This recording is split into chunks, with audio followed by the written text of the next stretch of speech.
Welcome back, everybody. So, if you've been on the channel for a while, you know I like to talk about things that are scientific or fiction books I'm reading or RPGs or kind of whatever's on the front of my head that day.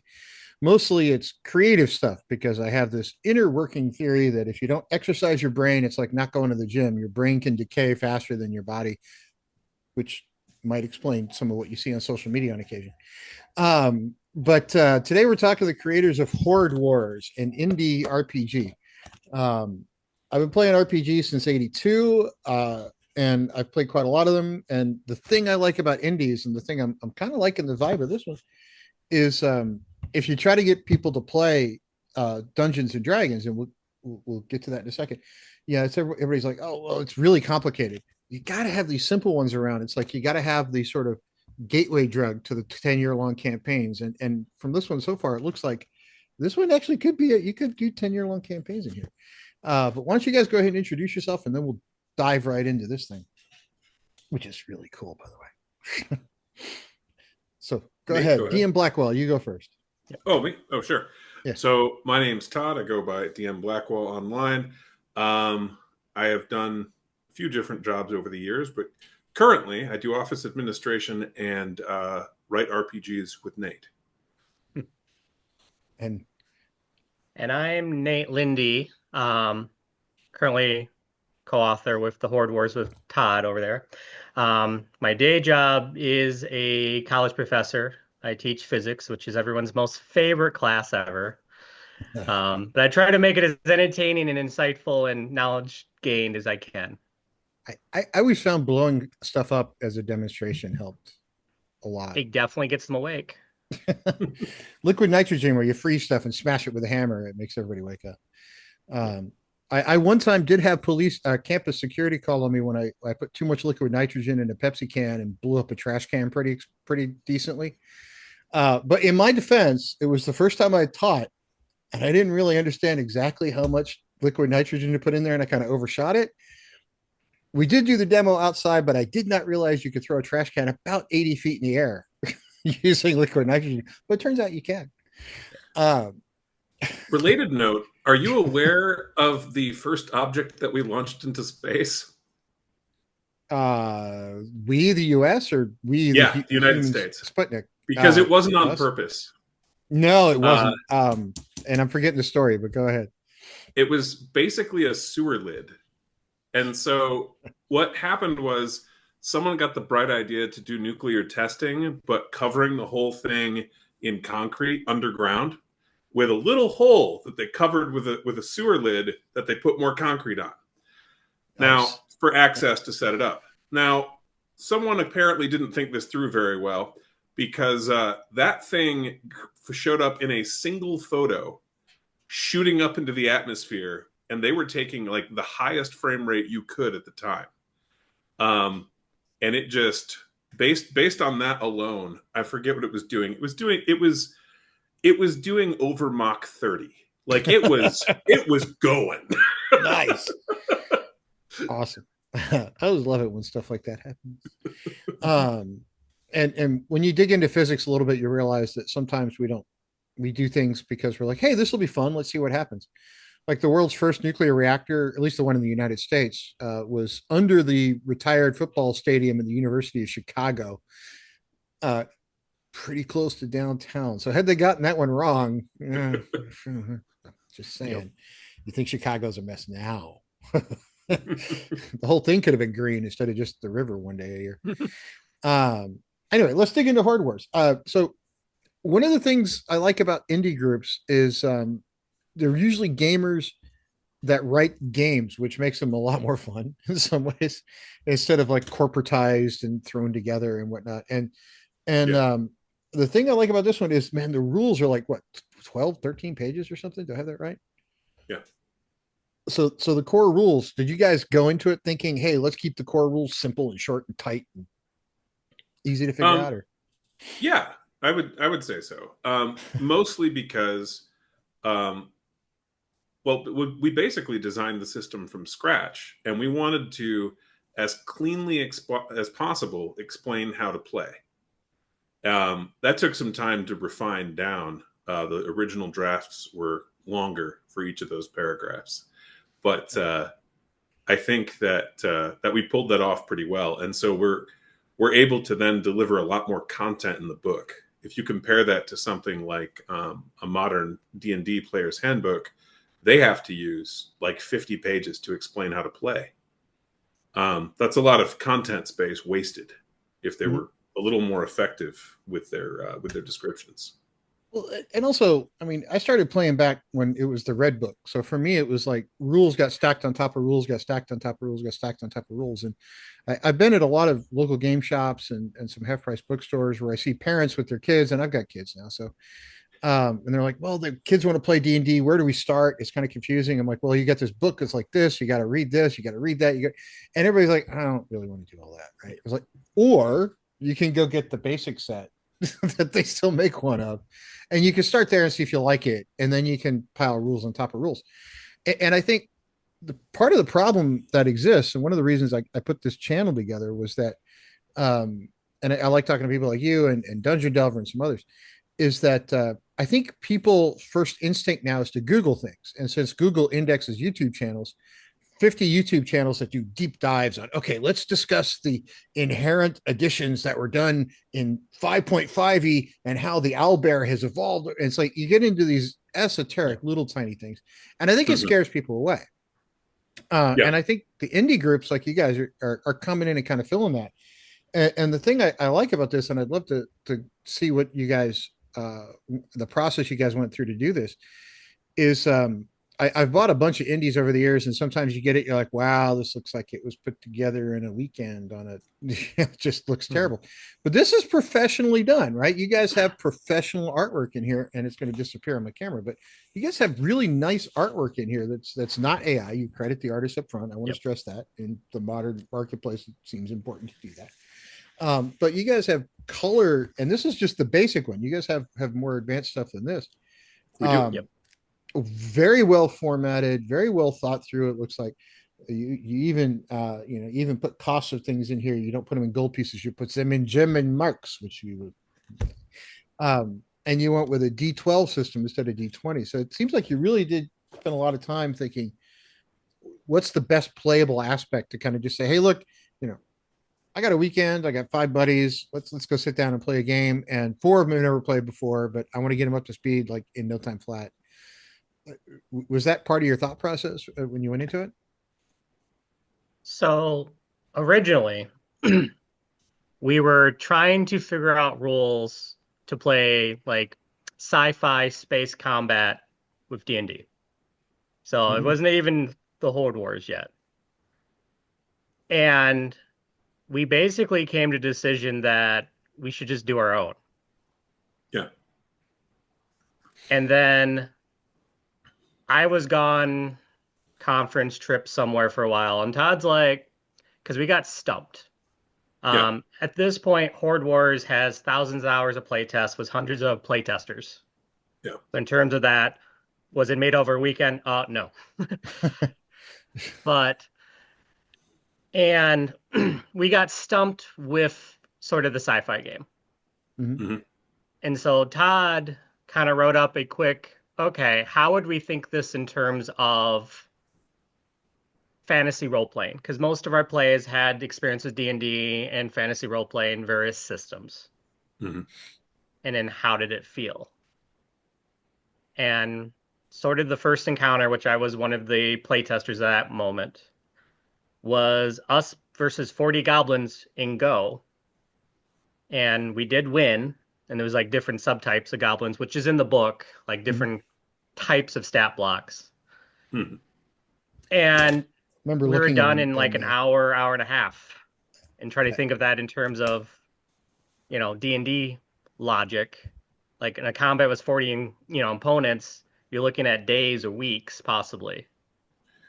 Yeah, and in terms of gameplay, we knew we were on the right track when we were able to have 5 or 6 players fight a group of 40 enemies and not only win or lose, but have the battle be done in an hour and a half.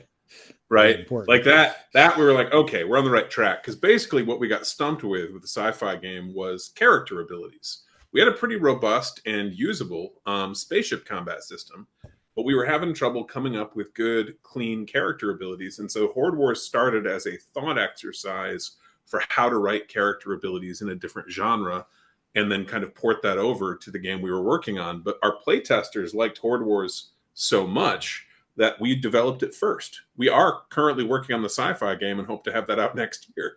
But Horde Wars, I mean, the genre is more popular anyway. There are more customers in the medieval fantasy genre than there are in sci-fi, sadly. Yeah,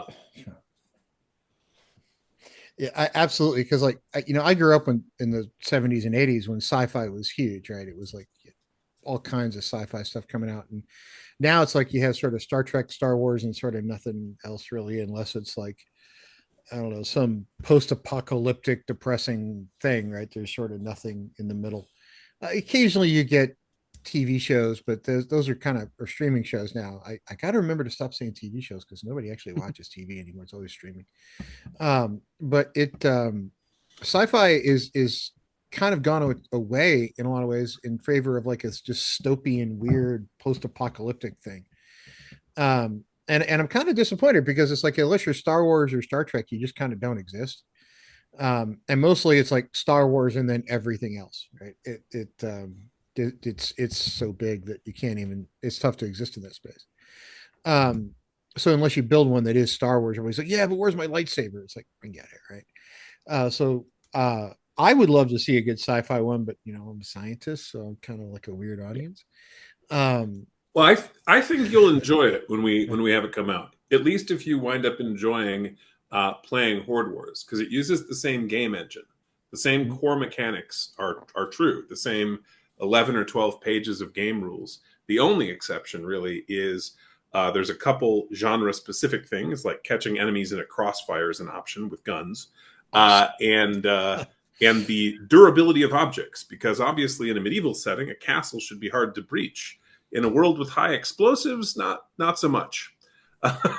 What's interesting about that is it was sort of discovered, I forget when, but it was late 1800s, early 1900s, when somebody was laying siege to a medieval castle using explosives and everything that was sort of available. And they realized it's really hard to do, because if you get a 3-foot thick stone wall and you start shooting at it, and they've got like nested walls, some of them have like 2 walls in a row, you can blow up the first wall, but what winds up happening is after that, you keep hitting it and you're just rearranging the rubble, and you never really get to the second wall. So, well, also though, there's the issue of gates. Gates are fairly targetable. They are with modern tech.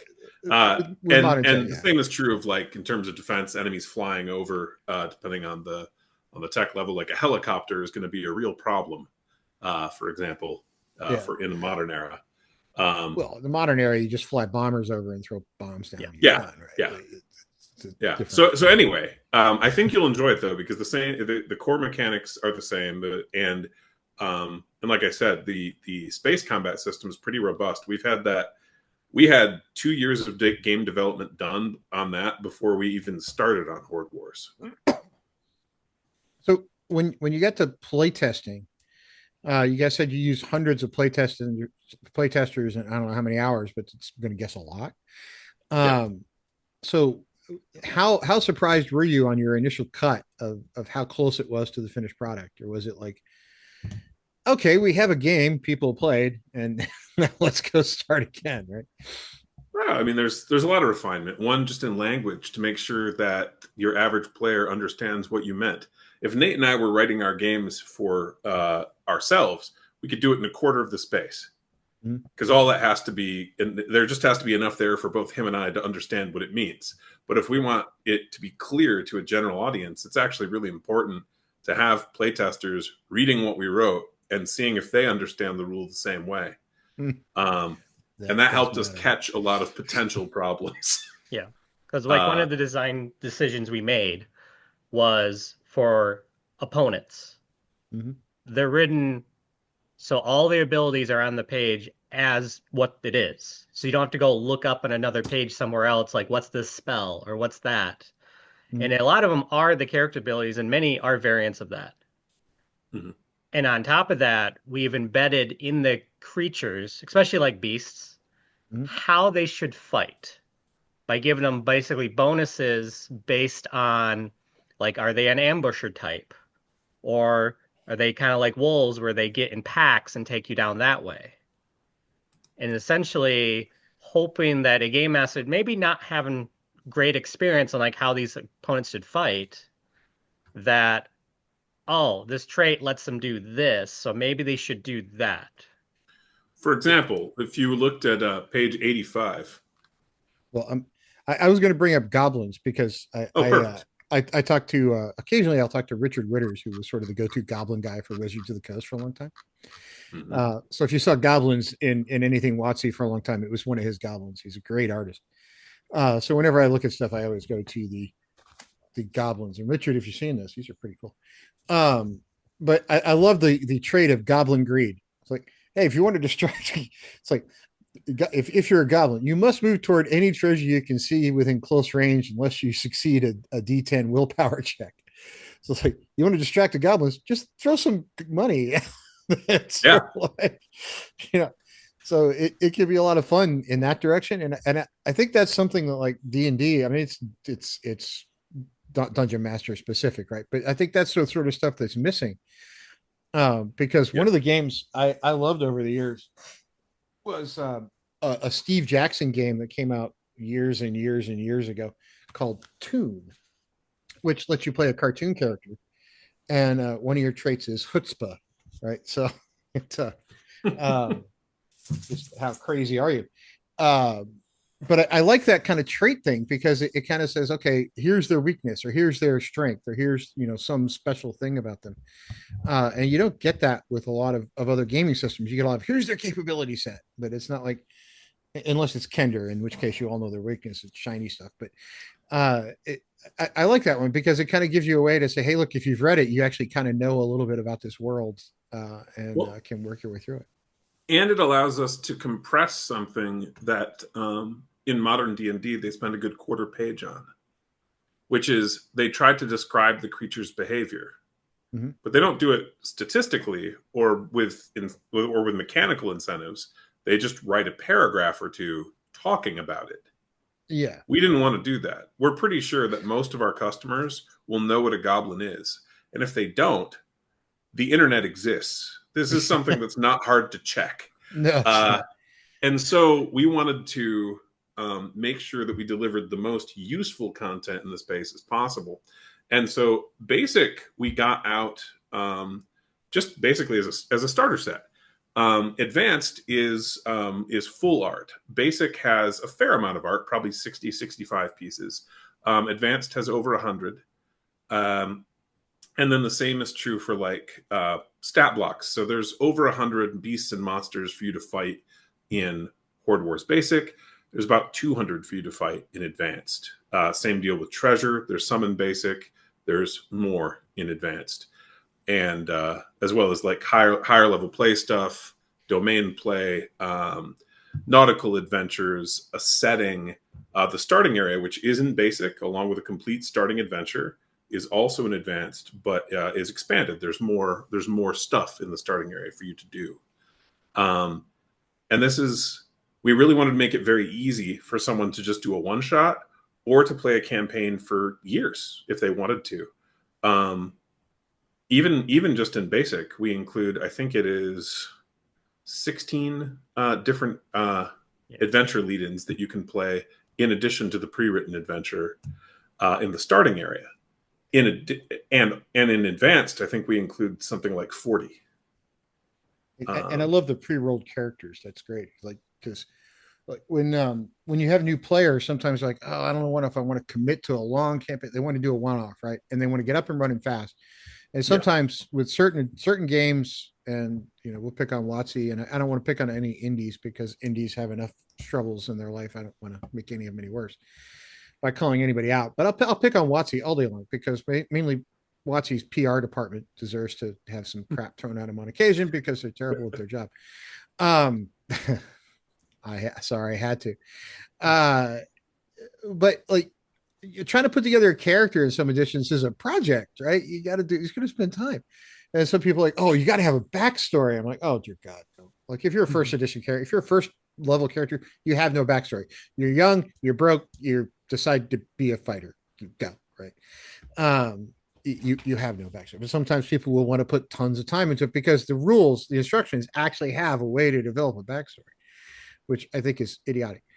But I like this kind of stuff because people can get into it and play fast. If you develop a one shot, some of the adventure startups you have in there look pretty interesting.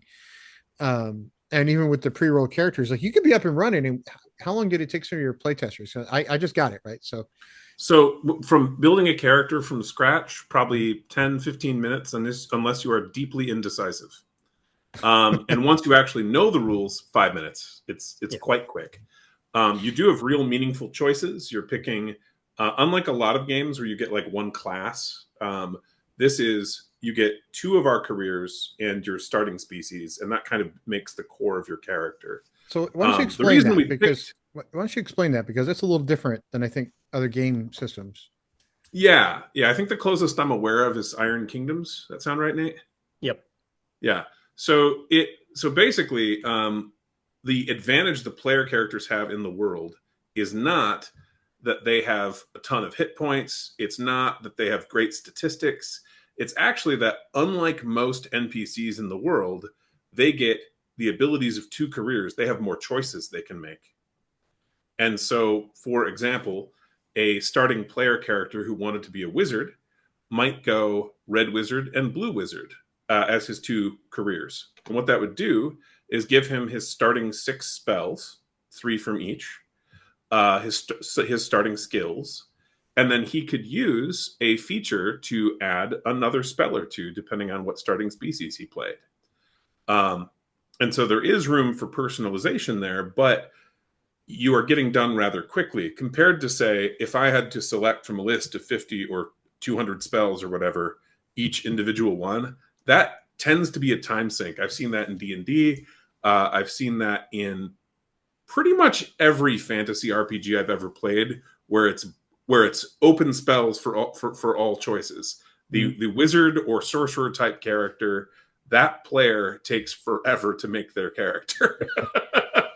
Yeah, with my kids, I've had to go along with, okay, you roll up your wizard, I'm going to choose your spell book.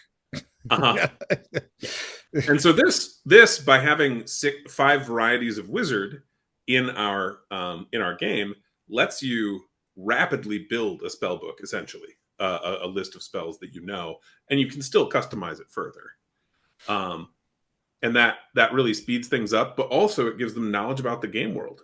If you're a red wizard and you know that red wizards have fireball, haste, and like a flare effect, well then when you meet another red wizard in the world, you know 3 of his spells. As the player who's playing the red wizard, you have actual knowledge about the campaign setting. Maybe not tons, but some, even if you've never played our game before. And generally what we did was all the careers, but it's really apparent with the mages, is they have basically a at-will ability, basic elemental. So the red mage will have like flare, just cause a little bit of fire. And the flares actually do use the same mechanics as our weapon abilities. And so a player that knew, that would also know, oh, that's that ability on, say, a sword. But also, fire mages do fire damage, so they have fireball and then haste, but essentially they are a fire and movement ability based. Where, say, a white mage would be cold and illusion. Yeah. And so you can kind of pick what specialties you have that way. And then later in advance, you have other tier up abilities. And you basically pick which way you progress, like more illusions or more cold. Or if you were a red and white wizard, candy cane wizard, you could also focus on the red wizard's movement spells, or you could focus on a bit more powerful fire spells, or this kind of thing. And we hold the same design philosophy for the other careers, where basically you've got an A and a B theme for each career.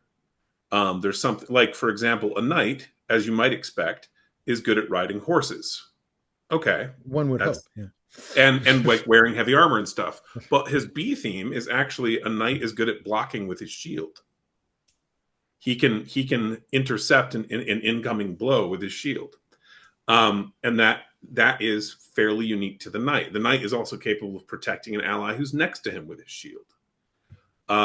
And so you can, when you get to a high enough level as a knight, you could choose to advance in either of those themes, focusing more on I'm good at riding horses, or focusing more on I'm good at blocking incoming attacks.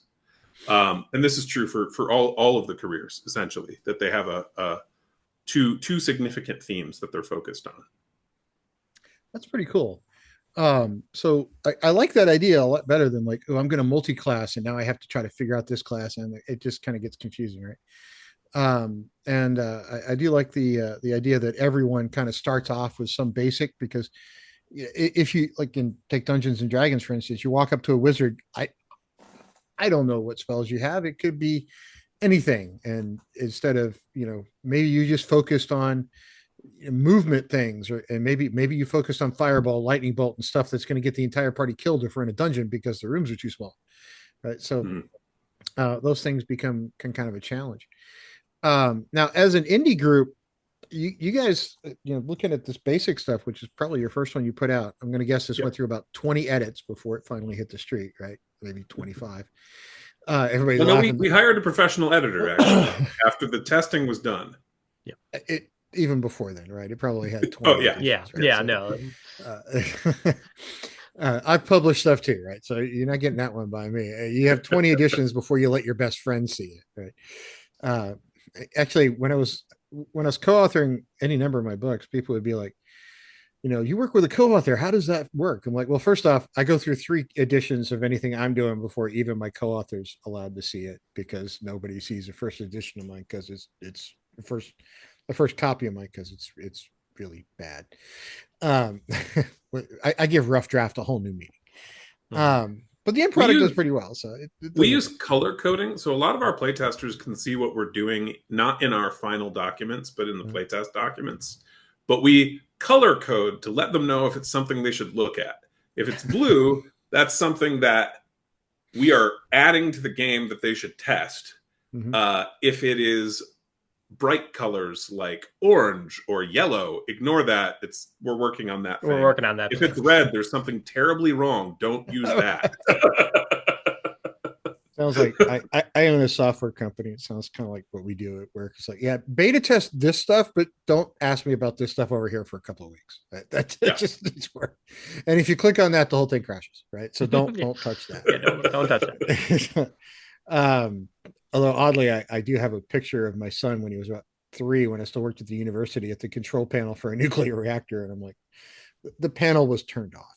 Okay, there's a little switch, but he was still pushing buttons, and I'm like, this is funny. I should post this someplace. Oh, that's great. Someday I'm going to bring that when he's turns 14 soon. Actually, I'm gonna have to bring, when he gets married someday, I'll use that as one of the wedding pictures. Like, here he is touching a nuclear reactor way before he should have touched a nuclear reactor. But yeah, what are you gonna do? Now it's cool that you guys did that and went through all that play testing, because I think that's what some indies miss. They're like, oh, I played it with my friend twice and we liked it, right? Therefore, I'll put it out. Well, that doesn't really count, right? There's a lot of hiccups you find. And like you said, you may understand it and Nathan may understand it, but I may not understand it when I read it. And that's a whole different world, right? Because I may come in with some preconceived notions, and you want to make sure that with a game, especially an RPG, you don't want to railroad players too much. You want to leave space for the imagination, but you also don't want to be like, okay, what are they talking about? And have everybody so confused, nobody can actually play. So it's a fine line you have to kind of do. Yeah. So for basic, we had over 100 playtesters. For advanced, because many of our basic customers actually continued to help playtesting, I think we had over 200, is how that wound up. And we had the glaring advantage of having spent, 20 plus years running games. So we had a lot of people we could call in favors from to try out our basic game. Well, so, okay, now let's talk business side, right? So you guys have a basic and an advanced set, and I'm going to guess you got some players hooked with the basic set, right? And when you put out the advanced, how many did you have? A lot of people that were like repeat, like, ooh, I've got to get that one now, right? I want the bigger one. Yeah, good chunk. I would say about half. So half of our purchasers so far are existing for advanced, are existing basic customers, and about half are new customers, which is good. Um, we want to keep that going, because what we would like to do is double our sales from basic with advanced over its first year of release, if possible. This is in part because our very next project, we want to have a good customer base to buy it and who hopefully are interested in it. Also, it would be good to recoup investment and if possible, turn a profit. Basic is pretty close to breaking even on its own. The advanced, we're doing a sale actually right now on all of our physical products. It's $10 off this week, specifically because of all the tariff and stock market shenanigans. Shenanigans, that's a good word for it. Yeah. Shenanigans. Well, we're unlike many companies. Our products are produced entirely in the U.S. and as much as possible within our own state, in Michigan. Our hardcovers are made in another state simply because our state lacks relevant facilities. But we really prefer, if possible, to benefit local businesses in our own nation. And this is for two reasons. One, we think that's a good thing to do. And two, until you get to a certain volume, dealing with overseas orders is just a headache, as I'm sure you know. Very much. Actually, anything at volume tends to be a giant headache, because it's like, I've done some high rate production stuff, and I've done some low rate production stuff. And I will do low rate manufacturing any day of the week compared to high rate manufacturing, because you have not lived until you're trying to produce a product and an entire assembly line is held up because you can't get the right screws for 3 weeks. And you wouldn't think that would hold something up, but there are times when you not be able to get the right screw is actually harder than you'd consider, especially on electronic stuff, because they're really specific. And if you need 14,000 of them, they're not like it turned out. It was actually really a funny story. And so I know this is off the subject of RPGs, but every once in a while I'm allowed to vent. It turned out to be cheaper for us to put a guy on an airplane and fly to somewhere in Vietnam, buy a bunch of them, put them in a carry-on on the way back, and argue with customs on whether or not we were allowed to import screws through customs. So basically it's like, dude, get on a plane, go, because otherwise it was going to take forever. And it was like, okay, $8,000 was better spent flying somebody around the world than it was trying to just wait for the shipment, because they were going to slow boat it and all this crap. Because for some reason we don't deal with FedEx. I'm like, oh, come on. It's like, it's not that hard, really. It's like, we only deal with this one shipping company, and they go, it's like, oh, dear God. And they're going to put it on a shipping vessel, which is going to take weeks. Yeah. Okay. Yeah. Based on our math, it would really be if we were so unlike a lot of current game companies in the indie space, we are doing print runs and then that we're paying for, and then selling the product. A lot of people are doing Kickstarters. Now, we might do that for a premium product in the next couple of years. But as much as possible, we want to have a business that's going to like keep being there, be consistent. And like, if you enjoy one of our games in half a decade, we would like you to be able to, your friends to be able to buy it still. And a lot of Kickstarter specific businesses tend to be kind of a flash in the pan type thing, where you get it then, or that just isn't going to exist. Yeah. I get hit up with people every once in a while asking me to invest into something and say, well, we're going to survive by Kickstarter. I'm like, that's not a business plan. That's not business. That's a hope, right? That's not, you have to do some kind of manufacturing. And even if you go with a print on demand system, which doesn't really work with full color, it gets way too expensive. It does. It's nice to have something that, you actually can control and continue to produce, not like, oh, only 4,000 of these are ever going to exist. I'm like, but that's not really all that fun. So it's nice to hear somebody actually going that route, because I think that's the only way you can survive and grow is if your back catalog is always available. And as an indie group, you guys are what, a 2-person shop? Yeah. Yep. Although one of our artists has kind of come on board for our upcoming sci-fi project.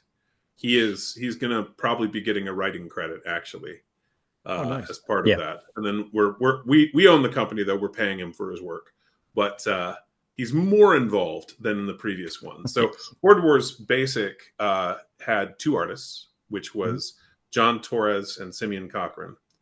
And the Horde Wars Advanced had 7 artists.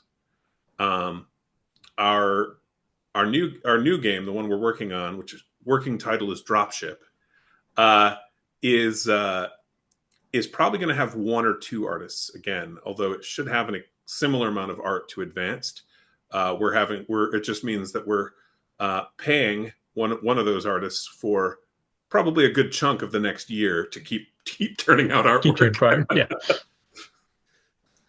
Yeah, that's always fun because, yeah, it's nice you guys are doing that. I think that shows you guys are in this to stay, not as a one-off, right? It's like, hey, this is what we're going to try to build a business out of this and make it sustainable. So you guys seem to have thought that through. Yep. Yeah. And your marketing, you guys are doing basically social media, conferences, cons. Social media, cons, and word of mouth. Because it works better than most things. Yeah. Well, we don't have. I'll put it this way: when we get people to try our game, that's our best sales technique. It's not efficient; you can't scale that, right? No, but our customers can. If people buy our game and are playing it and showing it to their friends, it will scale that way. We can't demo to every single person we want to sell to. But when people do try our game at conventions, when either we're running it or one of our friends is running it at a con, we typically see something like a 70% purchase rate of people who try the game. That's high. Buy it. That's huge. The hard part is getting them to try it in the first place. And so no, I own a software service company, and it's like we have to give away like a couple of months, and there's this saying in certain industries, like take going back to when nobody was sure whether or not Uber was actually going to make it. It's like, how many times you have to, how often do you retain customers? Like, well, if somebody uses it 2 or 3 times, that's it forever, right? They're kind of hooked on Uber, and that's it. You're never going to call a cab again. So there's this sort of break point where you have to get people to try it, and then they like it, and then they keep coming back. And that's usually the trick with any product, is try it. Right? That's why Monopoly has stuck around for 100+ years, is because everybody's played it 4 or 5 times and everybody enjoys it. And that's why I personally have 6 or 7 different editions of Monopoly, because my kids see a new one all the time. I'm like, ooh, let's get that one. Okay, I will admit, last Christmas, I was the one that bought a new one, but there was a dungeon, in my defense, there was a Dungeons and Dragons edition of Monopoly. I told the kids no more Monopoly choices, and then magically one appeared for Christmas, and Santa brought Dad a present. And the kids were like, Dad, my kids are all teenagers, right? So they know that. And they were like, Dad, you said no more Monopoly. I'm like, but this is different. So. Yeah, the town we live in, there actually just had contests to figure out what should go on the Monopoly board for our town. So, it's just everyone's still when I was at university, I had a friend of mine had so many former students that had become professors. He actually had 2 students. It was kind of funny. He had 2 students go on to win the Nobel Prize in different topic areas, and he didn't have a Nobel Prize. And to this day, he's kind of annoyed that 2 of his students have gone to win, and he hasn't. Yeah. But clearly, it means he was a good teacher, right? He's a very good teacher, but he's also a theoretical physicist. So he likes to remind people that as a theoretical physicist, that means unless you have a broken math equation, he is completely useless to most of the world. So, and as a fellow physicist, I usually agreed with him on that, because I saw him in a lab once, and you really didn't want to see him in a lab ever again. No. That being said, he's a very good theoretical physicist. And he came up with the theory that built the world's first photonic crystal, if anybody actually knows what that is. Yep. John Joannopoulos at MIT, really nice guy. But we built this Monopoly set for him that, instead of street names, had universities he had students at that were professors. So we kind of printed out a custom one for him. And we called it Joannopouly. Sure. So instead of Joanopoulos, we called it Joanopoulos. And I think he hung it on his office wall at one point. Was like, yeah, that's cool. I'm like, dude, you should play it. He's like, no, we're gonna keep it up. So, um, but yeah, I think stuff like that does happen as you grow, and I'm glad to see you guys branching out into sci-fi because, like, I went out the other day and I was going to get if it existed a new edition of Gamma World because the first edition copies of Gamma World are few and far between, really expensive unless you get the one from Drive Through RPG that's just print out a PDF, which is fine. But I like having the book. And there's not a new edition of Gamma. I think there is sort of one, but I only found extension packs for it. There is like a fourth ed version of it that we use Yeah. cards, which I have in my office now, but yeah. Yeah, we think based on our work on our sci-fi game, we think we should be able to deliver a complete game, including customizing spaceships, space combat, character abilities, enemy stat blocks, encounter generators, a setting, all this kind of stuff. We think we can do it in 300 pages. We're gonna see. Yeah. The goal is to have that ready for market on our end by March of next year, and then it'll probably be 2 or 3 months after that it actually hits the market in terms of print times and this kind of thing, So getting a good proof back. So for people that are listening, let's translate that into something that means something because I've printed stuff. You guys keeping it to 300 pages means what the book costs a little less than if you just sort of like, hey, let's go crazy and put whatever we want. 400 pages, you add a ton of cost to the book. So now you're asking people to spend a lot more, right? Right. And by keeping it at 300 pages, we can bind it both soft or hardcover. There's a certain point where you really can't bind it soft cover and have the book be usable. Yeah, they tend to fall apart after a certain stage, right? Yeah. And that's a good point. I didn't even think about that because the soft covers, like you can always, and this seems like a good quality book. I haven't, I just got it, so it's tough to say for sure, but I'll believe that it is because I've seen enough books in my life to know when one's put together, when one isn't. But if you look at like at one point, even TSR flipped the switch and went cheap, right? So if you look at like Oriental Adventures, every one of those I've ever seen is falling apart, right? The glue's coming off and pages are coming out. But if you go back to like the first edition that I was playing last night, that one, right? This thing, I swear you could drop a nuke on this thing and it's going to survive, right? The pages aren't even yellowed yet. Okay, mine has highlighter on it from when I was a kid, but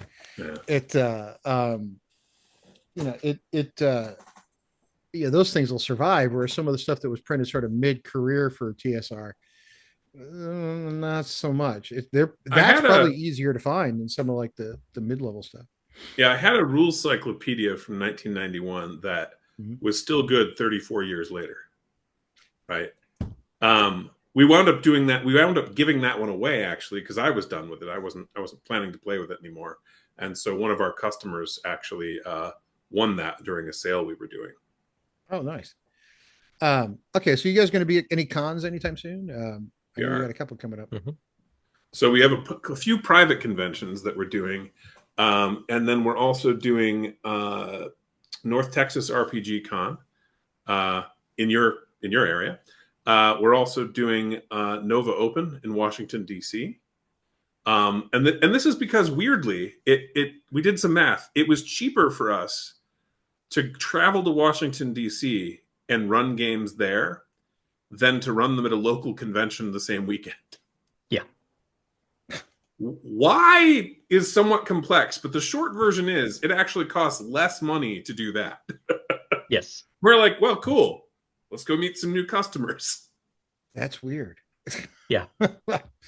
I'm completely not going to ask. I've spent way too much time in DC over the years. I'm not sure I really want to know the answer to that one, but short version, people travel. Short version is really easy. It's a wargaming convention that is branching out into RPGs, and they want people to come and run RPGs. There you go. So either of you guys war gamers from way back? Because for a while. All right. So I grew up, my dad was my first DM, but my dad before that, we would play things like this. Okay. the Avalon Hill board games. Yep. I have Third Reich over there. I can't quite reach from it, but so I kind of grew up playing the sort of tile and whatnot hex board war games. And then when D&D came out, or when I came across it, it came out about the time I was born. But I was 3 when it came out, I guess. But I was not playing when I was 3. Yeah. I started in 82, 83 when the Red Box set came out. My dad was my first DM. And it was kind of interesting. Every time you came into a pub, Dad was like, you had to go bribe somebody to like tell you something, right? So to get the pub guy to, so Dad's like, oh, I don't know, for a beer, maybe I would explain it. And he'd make you go to the kitchen and get a beer. And that's so I think bribe the game master, not the NPC. Yeah, works both ways. So, it does.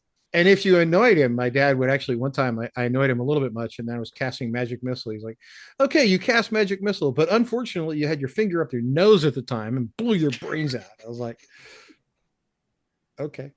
Okay. It was the end of that session. So,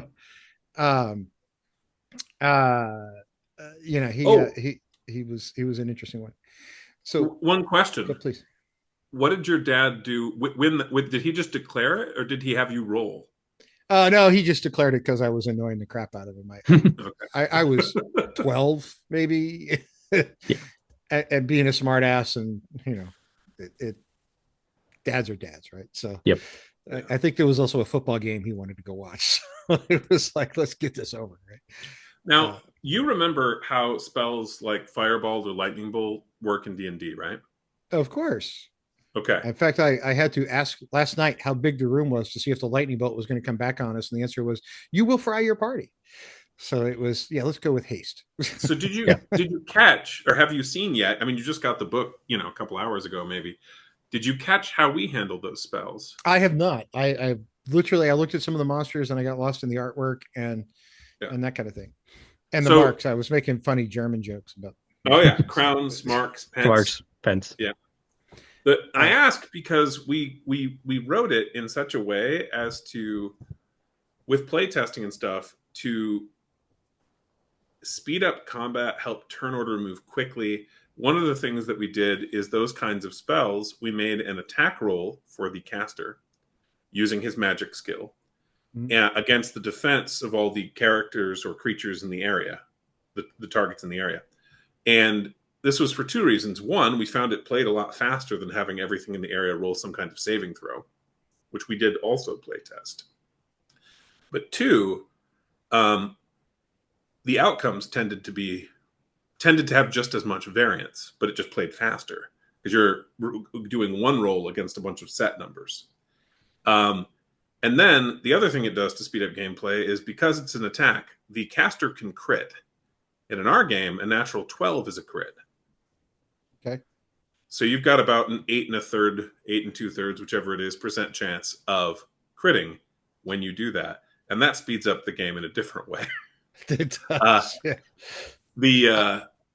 I like showing the D12 some love because it's not really a common. Yeah, it comes a lot faster just because of that.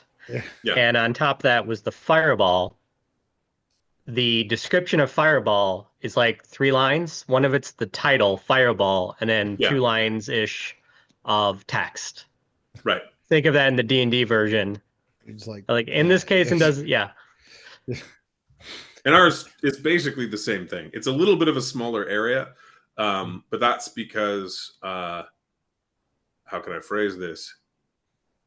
We wanted to have the combat be as tight and useful as possible. And D&D Fireball is a bit big for certain situations, as you alluded to. It has managed to lead to some total party kills, but in the wrong direction. Right? Uh-huh. So somewhere I have a coffee mug that says, I didn't ask her about how big the room is. I said, cast Fireball. I don't know if you can see my coffee mug because it tends to... I have like 50 Dungeons and Dragons coffee mugs. This one says D&D diplomacy, and it crosses out persuasion, crosses out deception, crosses out intimidation, and just goes Fireball. Yeah. Okay. Yeah. And another thing too in our game is we try to make it more of the old school feel and like gritty. So like Yeah. you do start with more hit points than a level one, say, fighter from D&D. Roughly, you can think of your character starting as about level 3 to 5. But Rough, but So they're not as squishy. they're not squishy right away. But you got 18 hit points to start with, roughly. But you only get 2 a level after that, except to tier up. yeah. And healing, like a healing potion, can only be used once per day. Mm.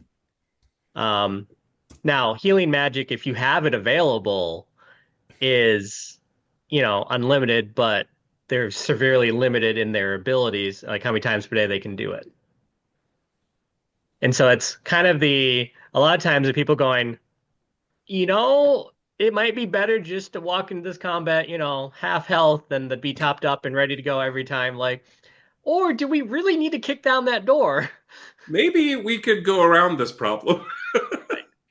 Is Well, actual gameplay, seeing players doing real risk and threat analysis, and could we just evade this fight because it will weaken us for this thing that we're trying to do?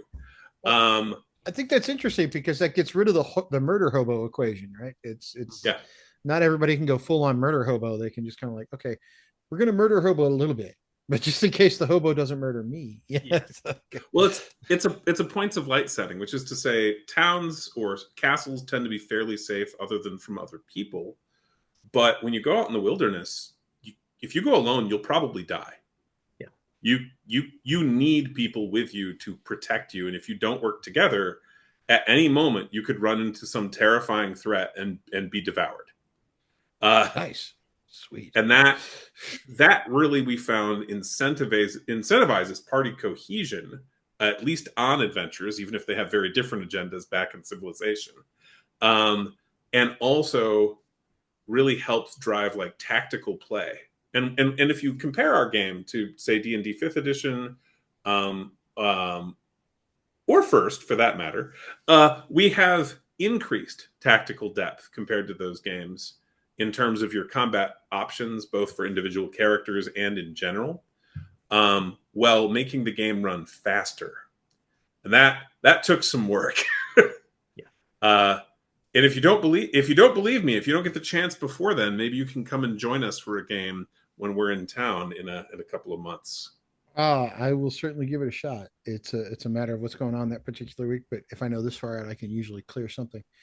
And I might even bring some teenagers to try it as well. So Sweet. My line in the sand these days is if I can get my 15-year-old and my about to be 14-year-old to sit through something, we're doing really good. So they tend to be fairly creative kids, so you never know what's going to happen, right? So they have occasionally come up with RPG pranks that you can play on people. So they are kind of fun to have in a game. My daughter just wants to know where the big spider is she can put on her brother's head. So she have those. could wind up with not just the existing spiders, but she could wind up with a pet spider if she makes the right choices. Oddly enough, she actually has a real one now. She has we have a tarantula. It's about that big. Oh, I've seen pictures. Yeah. Blueberry occasionally shows up on Twitter. She's part blue, part brown, part whatever. And apparently her name is Blueberry, and I didn't name her. So her favorite meal is crickets, and I find it hilarious that when you feed the spider, I didn't know spiders could jump as well as they actually can, but those things can jump a long way. First off, that kind of freaked me out. And the second part is I didn't realize it, but it makes sense now that I've seen it for a couple of years. They eat crickets and other things that are creepy, crawly bugs.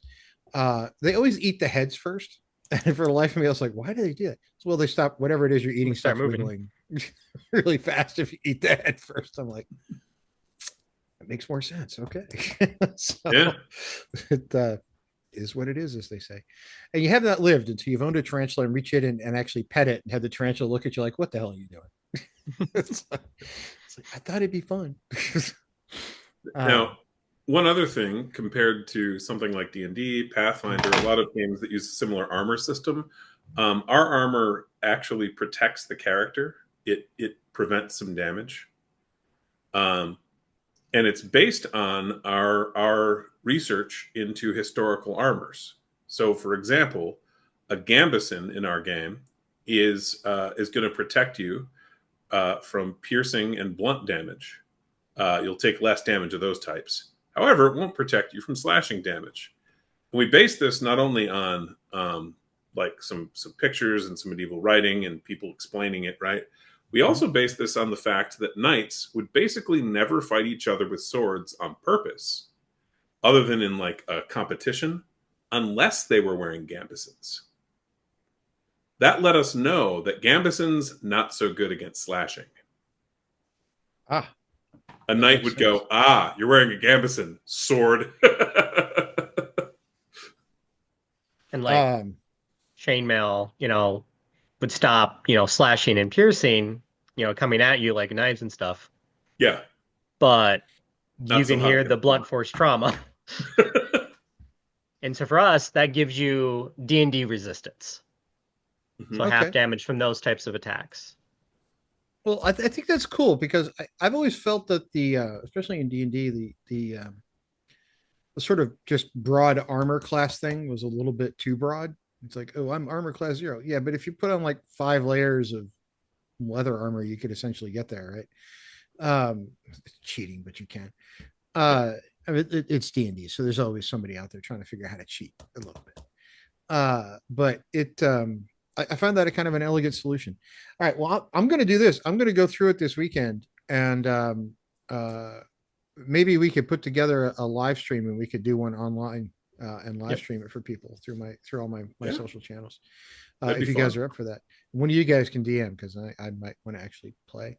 But I'll pull in my kids or something. We'll see if we can get a live stream going. If not, I do know some folks that would do it anyway.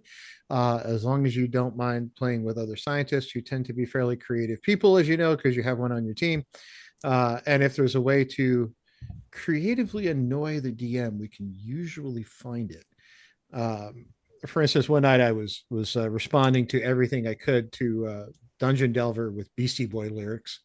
And it took him a half hour to be like, okay, Ad Rock, can we stop? So it's like,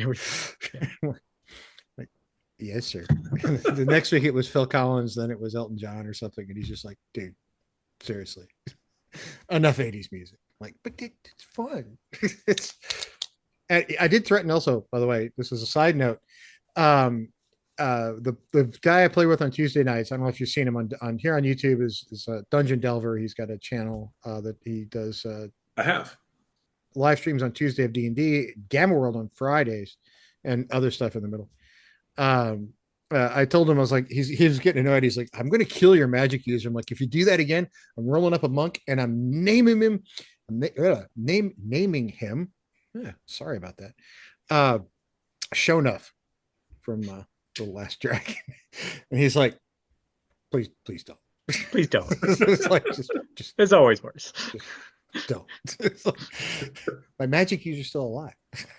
So anyway, all right, well, let's leave it there. I don't like to go more than about an hour, but I'm going to read through this. I'm probably going to send you guys some questions as we go along. And maybe we can do a live stream because I think that might be interesting for people to see. Instead of having to go to a con, you bring the con to people. That'd be more fun. As a one-off. I don't want to do a huge big session, but maybe like a one-off, like a 2-hour shot or something. Yeah, I think that'd be fun. Okay, cool. Well, thank you guys. You want to say anything else before I stop the video, as they say? Well, probably just if you do want to try out our games, you can go to blackwallgames.com, or you can find links to it at DM_Blackwall on Twitter or X.com. Right now, this week, we have a sale, $10 off all physical products. So in the event that you are toying with this in the immediate future, pick one up. That is unlikely to be duplicated unless you happen to find us in person at a convention. Well, and then on top of it, if you do get the books through the website and through things, we do have a guilded server that we do have online play and a lot of community there. Oh, wow. You can be part of it. And so there's usually weekly games at minimum, probably sometimes more, and various DMs that want to try. Awesome. Send me a link to that. I want to check it out. I did already, actually. Oh, When did you? you would have gotten an email from our company with a thank you, and in that is a link to the Gilded server. That means I actually have to read my email. Okay. I get a lot of email. It's a thing. It's not as bad as it used to be, but I do get a lot of email. But I'll go back and find it. All right. Thank you guys for coming on. And we'll see you on the live stream.